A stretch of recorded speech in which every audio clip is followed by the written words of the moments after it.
قل هذه سبيلي أدعو إلى الله. إن الحمد لله نحمده ونستعينه ونستغفره ونعوذ بالله من شرور أنفسنا وسيئات أعمالنا. من يهده الله فلا مضل له ومن يضلل فلا هادي له. أشهد أن لا إله إلا الله وحده لا شريك له وأشهد أن محمدا عبده ورسوله ولا نبي بعده صلى الله عليه وعلى آله وأصحابه ومن تبعهم بإحسان إلى يوم الدين وسلم تسليما مزيدا. أما بعد، أخواني في الدين وأخواتي في الله, Bapak Ibu jamaah salat fajar rahimani wa rahimakumullah, walhamdulillah. Mari kita persembahkan pujian yang terbaik dan sanjungan yang terindah hanya kepada Allah Rabbuna Tabaraka wa Ta'ala, tentunya atas segala nikmat dan karunia yang telah dicurahkan kepada kita selama ini dan sampai dengan detik ini dan hingga kita diwafatkan oleh Allah Subhanahu wa Ta'ala. Dan termasuk di antara nikmat dan karunia yang Allah telah curahkan kepada kita, kita masih diberi kesempatan untuk menghambakan diri, mempersembahkan ibadah yang kita ketahui sebagai maksud, tujuan dan hikmah Allah menciptakan jin dan manusia. Sebagaimana yang sering kita dengarkan, wa ma khalaqtul jinna wal ins illa liya'budun. Tidaklah kuciptakan jin dan manusia, kata Allah, kecuali hanya untuk beribadah kepadaku. Maka ketika kita masih diberikan kesempatan untuk hal tersebut, hendaknya kita bersyukur dengan penuh kesyukuran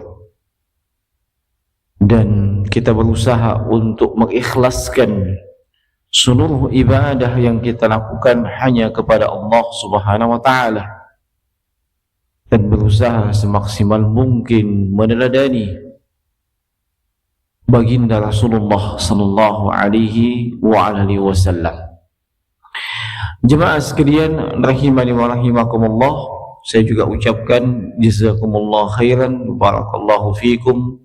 Terima kasih yang sebesar-besarnya atas kesempatan yang diberikan kepada kami di subuh hari ini. Ini sebagai bentuk pengamalan sabda Nabi sallallahu alaihi wasallam, la yashkurullah man la yashkurun nas, bahwa tidak akan bisa berterima kasih kepada tidak akan bisa bersyukur kepada Allah siapapun yang tidak pandai berterima kasih kepada manusia. Barakallahu fikum.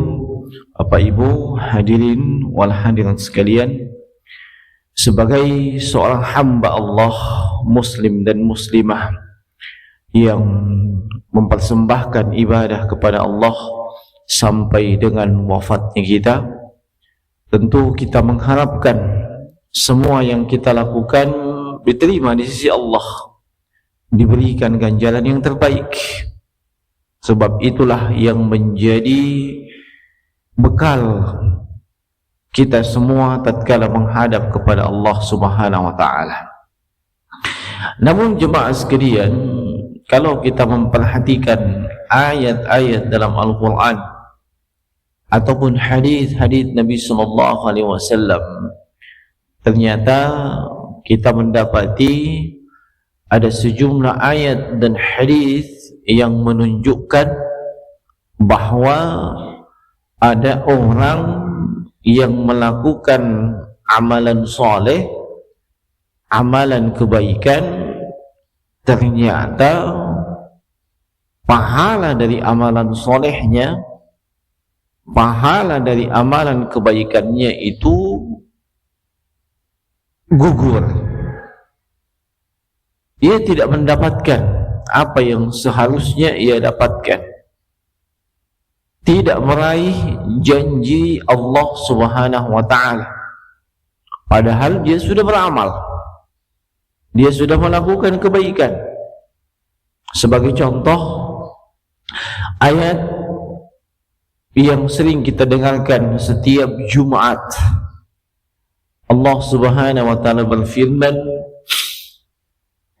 amilatun nasibah tasla naran hamiyah. Nah, pada hari kiamat nanti ada wajah-wajah yang hina di hadapan Allah Subhanahu wa ta'ala, yang mana ketika di dunia wajah-wajah yang hina tersebut amilatun nasibah, capek dia beramal.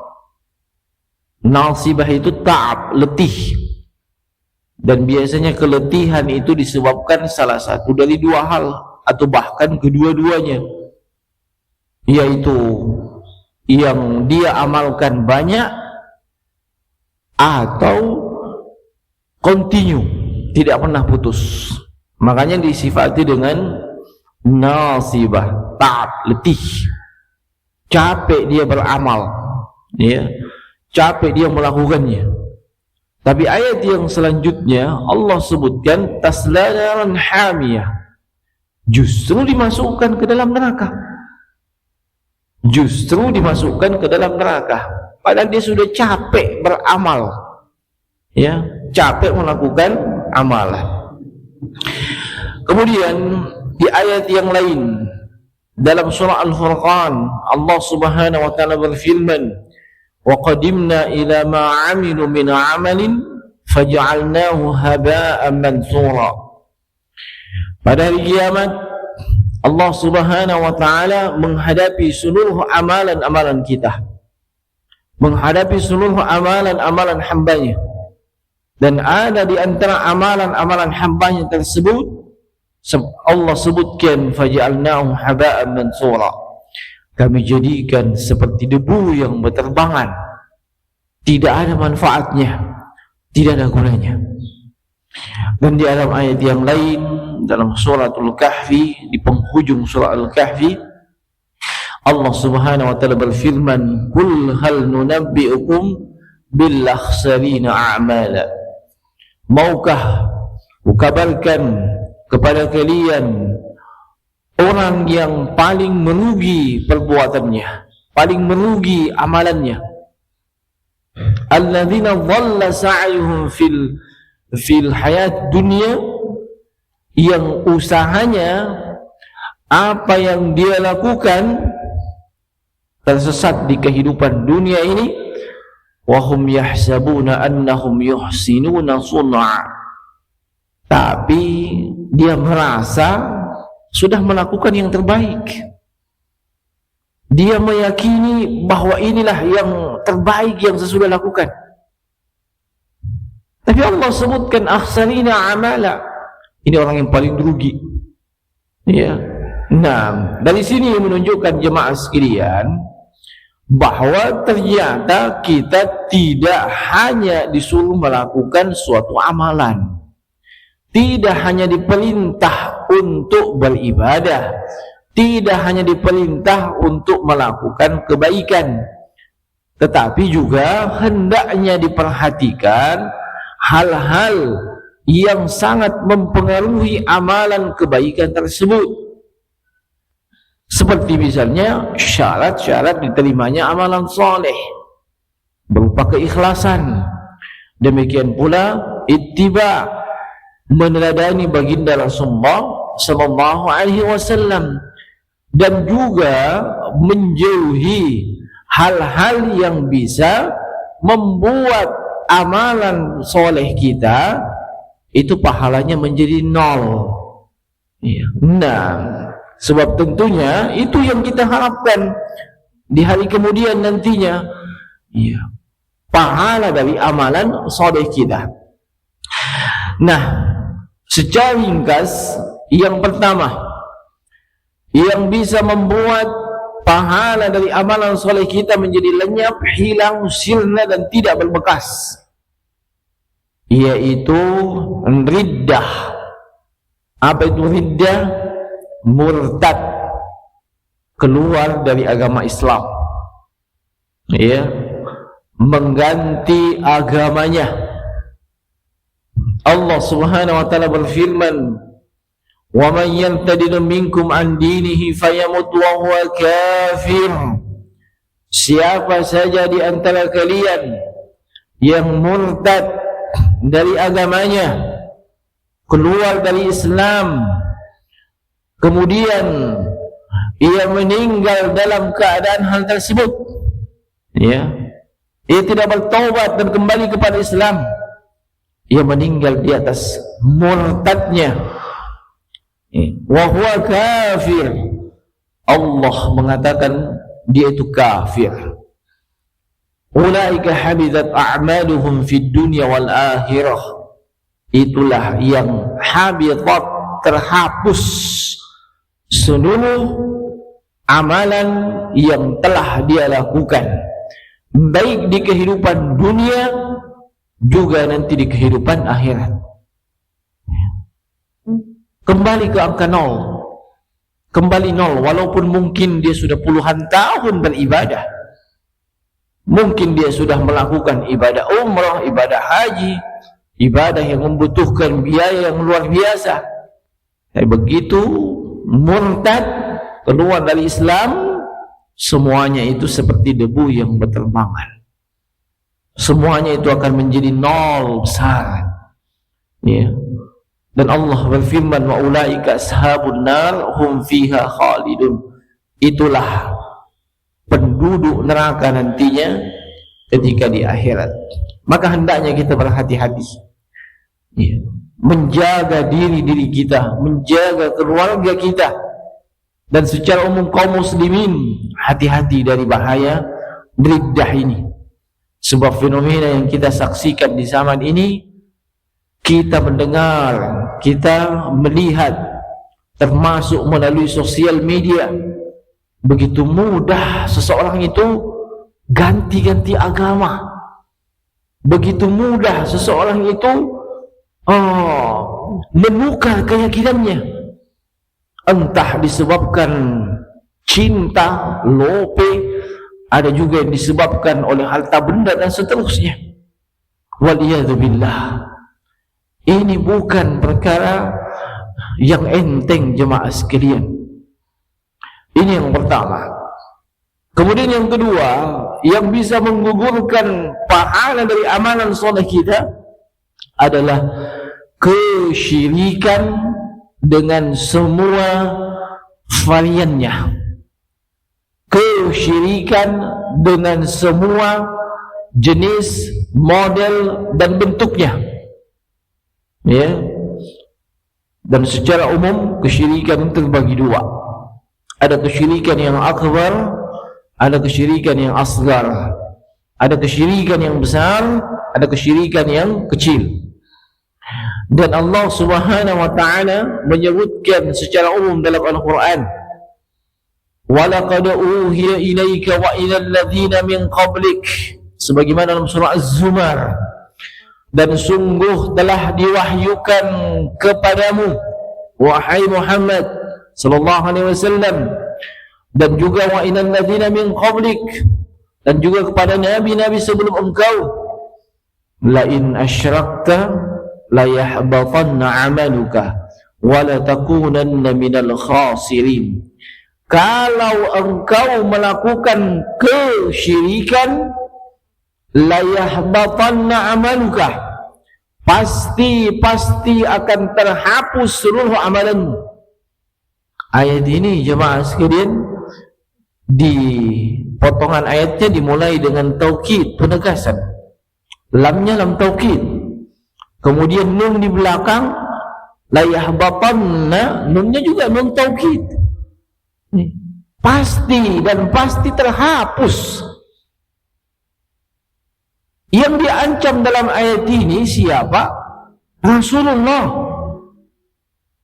Muhammad sallallahu alaihi wasallam. Wa laqad uhiya ilaika wahya Muhammad. Nah, padahal kita tahu dan kita juga meyakini tidak mungkin Nabi sallallahu alaihi wasallam terjatuh ke dalam kesyirikan, tidak mungkin. Sebelum beliau diutus jadi nabi dan rasul saja sudah terjaga oleh Allah Subhanahu wa taala, tidak pernah ikut ritual kesyirikan padahal belum diutus jadi nabi dan rasul. Apalagi beliau adalah nabi dan rasul, tidak mungkin. Tapi coba perhatikan jemaah sekalian, hatta siapapun kalau terjatuh ke dalam kesyirikan, la yahbatanna amaluka, terhapus seluruh amalan. Ya, itu ancaman dari Allah Subhanahu wa taala. Pasti akan terhapus seluruh amalan. Wa la takunanna minal khasirin, dan nanti di akhirat dia akan digolongkan bersama dengan mereka yang mendapatkan kerugian. Dan kita sudah tahu di mana tempatnya di akhirat mereka yang mendapatkan kerugian, yaitu di neraka Allah Subhanahu wa taala. Kemudian jemaah sekalian rahimani wa rahimakumullah, termasuk di antaranya adalah kesyirikan yang diistilahkan dengan syirkul asghar, kesyirikan yang kecil. Kita jangan terpengaruh dengan kalimatnya anu kecil, ya, syirik, ya, walaupun disebut kecil tetap levelnya di atas dosa-dosa besar yang lain, ya, levelnya masih tetap di atas dosa-dosa besar yang lain walaupun disebut kecil, ya. Nah, di antara bahayanya walaupun disebut kecil, ya, dosa-dosa besar yang lain itu tidak sampai menghapus amalan. Ya. Ada orang melakukan korupsi, terhapus sholatnya? Tidak. Terhapus puasanya? Tidak. Terhapus ibadah hajat, ibadah umrahnya? Tidak. Wah, kan dia korupsi, itu dosa besar. Iya. Tapi yang menghapus itu kesyirikan. Iya. Sebab kesyirikan, iya, dengan semua variannya itu menempati level paling tinggi dalam dosa. Tidak main-main. Walaupun disebut syirkul asghar atau diistilahkan oleh ulama yang lain dengan syirkul khafi, kesyirikan yang tersembunyi, syirik yang kecil, tapi tetap dia level dosa terbesar. Nah, Nabi sallallahu alaihi wasallam sebagaimana dalam hadits Mahmud bin Dubaid, pernah Nabi sallallahu alaihi wasallam bersabda, dan ini diriwayatkan oleh Imam Ahmad dalam musnadnya. Beliau bersabda, inna akhwafu ma akhafu alaikum asyirkul asghar. Sungguhnya yang paling saya khawatirkan terhadap kalian, dan ini diucapkan kepada sahabat ketiga itu, yang kita ketahui keimanan para sahabat itu di atas rata-rata, ya. Yang paling aku khawatirkan terhadap kalian adalah asyirkul asghar, kesyirikan yang kecil, ya, kesyirikan yang kecil. Maka para sahabat bertanya kepada Nabi sallallahu alaihi wasallam, wa ma syirkul asghar, ya, yang mana itu syirik yang kecil? Lalu Nabi menjawab, ar-riya. Riya itu sendiri dari kata mera'a, yura'i, ya, melakukan suatu amalan, memperlihatkannya kepada orang lain, tujuannya supaya diberikan apresiasi. Apresiasinya pujian, sanjungan. Itu tujuannya. Bukan ikhlas karena Allah, tidak. Nah, kasih bagus amalan solehnya sebab ada yang lihat. Kalau tidak ada yang lihat, biasa saja, bahkan tidak dilakukan, ya. Nah, ini disebut dengan riya. Lalu Nabi sebutkan, yakunullahu ta'ala yawmal qiyamah, nanti pada hari kiamat Allah subhanahu wa ta'ala berfirman, yakni kepada manusia seluruhnya yang akan diberikan balasan pahalanya. Lalu Allah sebutkan, Allah berfirman kepada orang yang melakukan riya pada amalannya ketika di dunia, idhabu ila ma kuntum tura'una fihi, silahkan kamu pergi mencari orang yang dulu kau perlihatkan amalanmu kepadanya, ya, silahkan kau pergi ke sana, ya, minta pahala sama dia, ya, minta pahala sama dia, sebab kau melakukan amalan tersebut hanya untuk dapat pujian dari si dia, ya, hanya untuk dapatkan apresiasi dari dia. Silahkan minta balasannya sama dia. Dan kita tahu bersama, tidak ada manusia bisa memberikan pahala. Kita tahu bersama, tidak ada yang bisa berikan hal tersebut. Ini kerugian, ya, amalan yang dinodai dengan riya, ingin dapat pujian, sanjungan. Dan ini sangat dikhawatirkan oleh Nabi SAW. Sebab kenapa sangat dikhawatirkan? Ya, hampir tidak terdeteksi. Orang tidak bisa memvonis orang lain, kamu riya, tidak bisa. Tapi ini amalan, ini perbuatan hati. Ya, hanya kita dengan Allah yang tahu bahwa kita ini butuh pujian, butuh sanjungan, butuh apresiasi. Kita, orang lain tidak tahu. Kita sama-sama sholat, orang lain tidak tahu bahwa kita sedang beria. Tidak. Nah, makanya sangat dikhawatirkan oleh Nabi Sallallahu Alaihi Wasallam. Di dalam hadis yang lain, ya, Nabi sebutkan dengan istilah syirkul khafi, kesyirikan yang terselubung, tersembunyi. Ya, nah,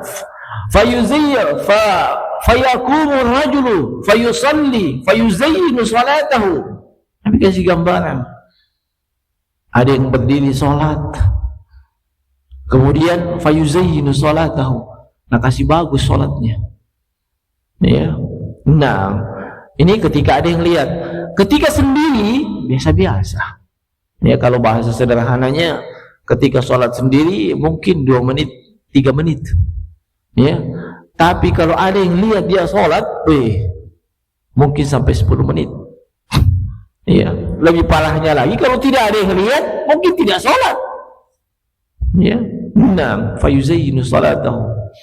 5 nadhara rajulin, disebabkan ada yang memperhatikan, ada yang melihat. Walaupun dalam hadis ini disebutkan sholat, tapi itu juga mencakup amalan yang lain. Ya, amalan yang lainnya, bukan hanya salat saja. Nah, termasuk di antaranya, ya, amalan yang luar biasa, ya, yaitu bersedekah, berderma, menyumbang, ya, berinfak. Ini juga harus hati-hati jemaah sekalian. Ya, kalau kita sering dapatkan fadail, keutamaan dari menyumbang, bersedekah, berinfak, berzakat, ya, dilipat gandakan 700 kali lipat. Bahkan dalam hadits qudsi, ila adha'afin katsira, dengan kelipatan yang sangat banyak yang hanya Allah tahu. Ya. Tapi itu keutamaan yang hanya didapatkan oleh mereka yang memenuhi syarat. Ketika seseorang itu menyumbang, bersedekah, berinfak, ya, apalagi membantu orang lain dengan infaknya tersebut, kadang kita dapati ada orang yang ungkit-ungkit, ya, ungkit-ungkit, saya dulu kasih kamu itu begini, ya, atau dia datang ke pengurus masjid, sebenarnya bukan saya yang nyumbangin masjid, mana bisa terbangun. Mana bisa ada seperti ini? Masya Allah. Wal iyadzu billah. Allah Subhanahu wa taala berfirman dalam surah Al-Baqarah, ya ayyuhalladzina amanu la tubtilu shadaqatikum bil manni wal adza. Wahai kaum mukminin, wahai orang beriman, jangan kau hapuskan pahala sedekahmu bil manni, dengan mengungkit-ungkit. Ya. Nah, sebut lagi tu. Dan biasanya diungkit-ungkit ketika ada masalah, termasuk masalah pribadi. Diungkit-ungkit itu semua. Ya. Nah, wal iyadzu billahi. Wal adza, tujuannya untuk menyakiti orang yang menerima sumbangan tersebut. Ya. Untuk membuat dia tersakiti. Wal iyadzu billahi min dzalik. Apalagi kalau yang sudah diinfakkan bukan jumlah yang sedikit, bukan nominal yang sedikit, masa mau dibatalkan dengan hal tersebut? Ya, nah, dan kita pernah mendengar sabda Nabi SAW bahawa seseorang itu tahta dhilli sadaqatihi yawmal qiyamah, di hari kiamat ia berada di bawah naungan sedekahnya. Ya. Tapi itu bisa didapatkan ketika amalan sedekah, infak, sumbangan tersebut tetap diterima di sisi Allah.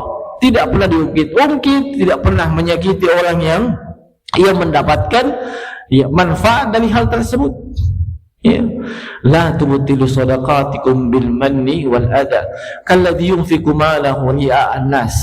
Allah gambarkan itu seperti orang yang menginfakkan hartanya, menyumbangkan hartanya riya. Ya. Riya. Bahkan Allah tegas, wala yu'minu billahi wal yawmil akhir. Itu hakikatnya seperti tidak beriman kepada Allah, tidak beriman dengan hari akhir. Sebab ia ingin diapresiasi dengan sumbangannya tersebut di kehidupan dunia. Ya. Apakah apresiasinya dalam bentuk penghargaan, ya, atau gelar? Gelarnya apa? Dermawan. Ya, bapak fulan, ibu fulan yang dermawan, ya, dapat gelar donatur dan seterusnya. Ya, nah, dan Nabi SAW itu menyebutkan tentang 3 orang yang pertama kali masuk neraka. Ya. Yang ketiga orang ini melakukan amalan yang super hebat, luar biasa. Bukan amalan kaleng-kaleng, bukan amalan biasa. Ya, salah satunya adalah orang yang diberikan harta benda yang luar biasa. Ya. Dia dihadapkan ke hadapan Allah. Diterangkan dan disebutkan nikmat Allah pada dirinya selama dia hidup. Dia pun mengenali dan tidak mengingkarinya. Kemudian Allah berfirman kepadanya, "Fama amilta biha." Apa yang kau lakukan dengan nikmat tersebut? Dia pun menerangkan, tidak ada satupun jalan yang bisa saya lakukan untuk menyumbang. Asal ada yang minta sumbangan, pasti saya kasih. Mau pagi, siang, malam, tidak pilih waktu. Ya, biasanya kan kita pilih-pilih waktu untuk menyumbang. Nanti habis gajian, ya kan, biasa begitu. Itu pun kalau tidak jelas juga kita kapan gajian. Ya. Tapi ini tidak, kapan saja, karena orang kaya dia akan menyumbang. Ya. Tidak ada satupun jalan yang bisa menyumbang, apapun itu pasti saya akan berikan. Fika, ya, karena engkau ya Allah. Maksudnya dia menyumbang ikhlas karena Allah. Tapi Allah berfirman, kadzabta, kamu bohong, kamu berdusta. Ingat, Allah Maha tahu apa yang dalam hati kita. Allah Maha tahu niat-niatan kita. Kita bisa menipu manusia, ya, kita bisa menipu manusia, tapi Allah alimun bidzatis sudur, Maha tahu apa yang ada dalam niatan kita masing-masing. Allah berfirman kepadanya, kadzabta, kamu bohong. Ya, kau menyumbang, berinfak, berderma, yuqalu laka jawad, supaya kau diberikan pengakuan, ya, disebut dengan Jawad. Jawad ini artinya dermawan. Wa qad qila, itu sudah kau dapat di dunia, kamu sudah disebut dermawan. Nah, karena memang tujuanmu supaya mendapatkan apresiasi itu, bukan karena Allah. Allah Maha tahu isi hatinya. Ya. Nah, perhatikan jemaah sekalian. Ya, amalan yang luar biasa yang tidak main-main ganjarannya di dunia maupun di akhirat, itu bisa menjadi zong, bisa menjadi nol, disebabkan adanya kesyirikan kecil itu tadi, walaupun disebut dengan kesyirikan yang kecil. Maka di kesempatan ini saya mengingatkan untuk saya pribadi maupun kepada seluruh jemaah sekalian untuk betul-betul memperhatikan kondisi hati kita. Ya, kondisi hati kita, amalan hati kita berupa keikhlasan. Nah, sebab keikhlasan itu amalan hati. Ya, dan hanya Allah Subhanahu wa taala dan pelakunya yang tahu apakah dia ikhlas atau tidak. Sebab ini sangat mempengaruhi yang namanya pahala dari amalan soleh kita. Olehnya para pendahulu kita yang soleh pernah mengingatkan, rubba amalin saghirin tu'azzimuhun niyah, rubba amalin saghirin tu'azzimuhun niyah, wa rubba amalin kabirin tusaghiruhun niyah. Betapa banyak amalan yang kecil, amalan yang enteng, yang remeh, tapi dia menjadi besar di sisi Allah disebabkan niatnya yang benar, niatnya yang lurus, niat yang tulus dan ikhlas. Dan betapa banyak amalan yang luar biasa, amalan yang besar dalam pandangan manusia, tapi itu sabgiruhun niyah, itu menjadi kecil nilainya di sisi Allah Subhanahu wa taala disebabkan niatnya yang keliru, niat yang tidak tulus dan ikhlas. Lebih parah lagi kalau memang tujuannya hanya untuk dunia saja. Ya. Nah, kalau untuk dunia saja, ya Allah, paling merugi ini orang. Ya. Kenapa? Allah Subhanahu wa taala berfirman dalam surah Hud. Ya.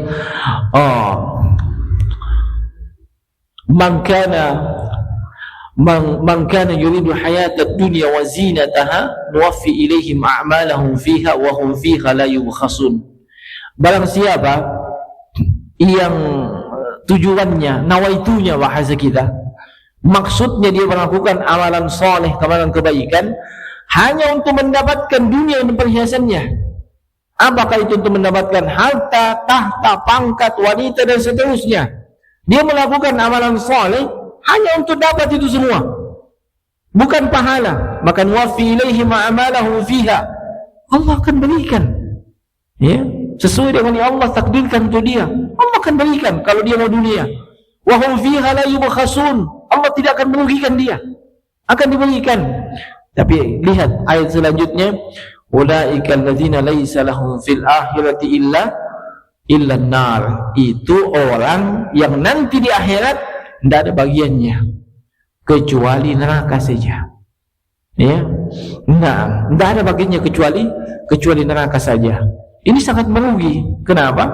Kehidupan dunia ini kita tahu tidak lama. Ya, kita hanya bolak-balik utara, selatan, timur, barat. Sudah sore. Ya, bolak-balik. Kita sudah 50 tahun.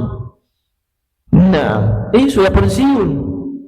Sudah ada nama di nisan. Tidak lama di kehidupan dunia ini. Sementara di akhirat sudah sering kita disampaikan abadan, selama-lamanya. Masa kita mau tukar sesuatu yang sementara dengan sesuatu yang selama-lamanya? Maka berhati-hati jemaah sekalian. Ulaika alladzina laisa lahum fil akhirati illa an-nar. Ya, wa habita ma sana'u fiha. Ya, terhapus semua yang pernah diamalkan. Terhapus semua amalan yang pernah dia lakukan. Wa batilum ma kanu ya'malun, sia-sia. Ya. Nah, kita perlu saling mengingatkan dalam hal-hal yang seperti ini jemaah sekalian. Sebab Allah Subhanahu wa taala berfirman, "Fadzakir fa inna dzikra tanfa'ul mu'minin." Berikan peringatan. Peringatan itu besar manfaatnya oleh hamba-hamba Allah yang beriman. Peringatan itu tidak bermanfaat bagi mereka yang kafir.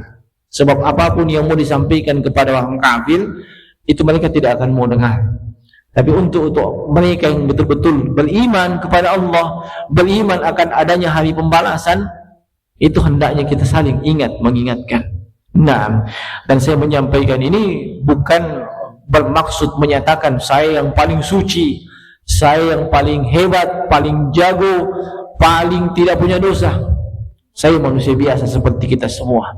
Siapapun dia, selama dia masih manusia biasa, apapun pangkat, jabatan dan status sosial yang dia sandang, bagaimanapun tingginya ilmunya, ketakwaannya, tetap dia manusia biasa. Seperti kata Nabi, kullu bani Adam khata'.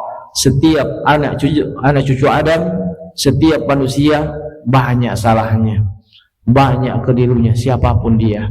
Dan kita tidak dituntut nanti suci dari dosa kemudian saling mengingatkan, tidak.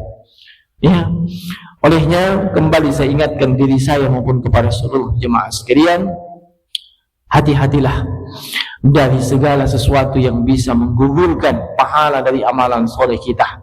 Amalan soleh yang telah kita perjuangkan sejak lama, yang tentu kita harapkan bermanfaat nanti mulai ketika kita meninggal sampai di alam akhirat. Sekira ini jemaah sekalian yang bisa saya sampaikan di kesempatan ini. Mohon maaf atas segala kekurangan. Yang benar hanya datang dari sisi Allah Subhanahu wa taala, yang keliru dari sisi kami. Subhanaka wa bihamdika asyhadu an la ilaha illa anta astaghfiruka wa atubu ilaik.